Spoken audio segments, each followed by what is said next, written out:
इस बीच इसराइल के पड़ोसी लेबनान के शरणार्थी कैंप में फिलिस्तीन के दो गुटों के बीच हिंसक झड़प में 6 लोगों की मौत हो गई। वहां ये झड़प एन अल हिल्वा शरणार्थी कैंप में हुई, जो लेबनान का सबसे बड़ा फिलिस्तीनी शरणार्थी कैंप है, जहां एक बार फिर ऐसी हिंसा भड़की कि पूरा इलाका धमाकों से गूंज उठा।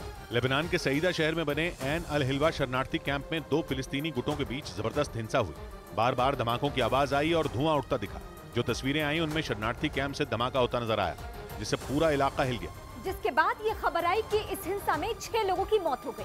शरणार्थी कैंप की देखरेख करने वाली फिलिस्तीन की संस्था ने जानकारी दी कि शरणार्थी कैंप में लगातार हो रही हिंसा में 15 लोगों की जान जा चुकी है। यही नहीं, लेबनान की सेना ने दो टूक बोल दिया कि हालात काबू से बाहर हो गए हैं, जिसकी वजह से आसपास रहने वाले नागरिकों को सुरक्षित जगह जाने के निर्देश दे दिए गए। क्योंकि लेबनान के जिस शरणार्थी कैंप में फिलिस्तीन के दो गुट भिड़े, उनसे लेबनान की सेना और सरकार अपनी बात नहीं मनवा सकती। क्योंकि सालों पहले जब एन अल हिल्वा शरणार्थी कैंप बना था तो लेबनान की सरकार को इसकी बाहरी सुरक्षा का जिम्मा मिला था और उसके पास कैंप के अंदरूनी मामलों में दखल का अधिकार नहीं है, जिसका नतीजा ये हुआ कि कैंप में वर्चस्व की लड़ाई शुरू हो गई और फिलिस्तीन में आंदोलन का चेहरा रहे संगठन फतह और दूसरे मुस्लिम संगठन आपस में भिड़ गए।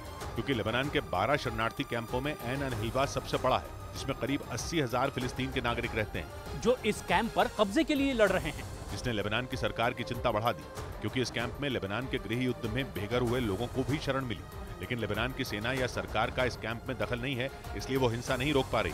उधर खबर है कि इजरायल और फिलिस्तीन विवाद पर संयुक्त राष्ट्र के महासचिव ने दुनिया को महात्मा गांधी के सिद्धांतों की याद दिलाई।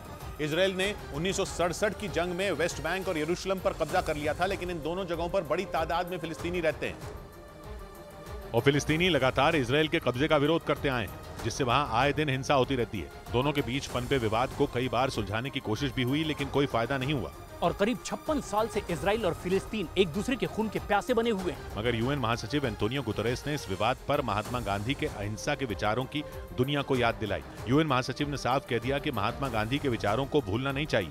धर्म के आधार पर हिंसा गलत है। इससे पहले दिल्ली में हुए G20 शिखर सम्मेलन के दौरान भी एंटोनियो गुतरेस ने राजघाट पर महात्मा गांधी को श्रद्धांजलि देते हुए उनके विचारों की प्रशंसा की थी। इधर अमेरिका ने भारत के साथ बढ़ती द्विपक्षीय साझेदारी की जमकर तारीफ की। अमेरिकी विदेश मंत्री एंटनी ब्लिंकन के मुताबिक भारत और अमेरिका हर मुद्दे पर एकजुट है और इसी वजह से भारत के साथ अमेरिका के संबंध इतने अच्छे कभी नहीं रहे। Today the alliance is bigger, stronger, more united than ever. Antony Blinken के मुताबिक भारत के साथ रक्षा और कारोबार के क्षेत्रों में साझेदारी बढ़ाना अमेरिका के लिए बेहद अहम है। इस बीच ब्रिटेन के प्रधानमंत्री ऋषि सुनक के माता पिता आंध्र प्रदेश के श्री राघवेंद्र स्वामी मंदिर में पूजा करने पहुंच गए। उनके साथ ऋषि सुनक की सास सुधा नारायण मूर्ति भी नहीं और कर्नूलू में मौजूद इस मंदिर में दोनों परिवारों ने मिलकर पूजा की। इस दौरान मंदिर के पुजारी ने उन सभी को मंदिर की शॉल ओढ़ाकर और एक स्मृति चिन्ह देकर अपना आशीर्वाद दिया।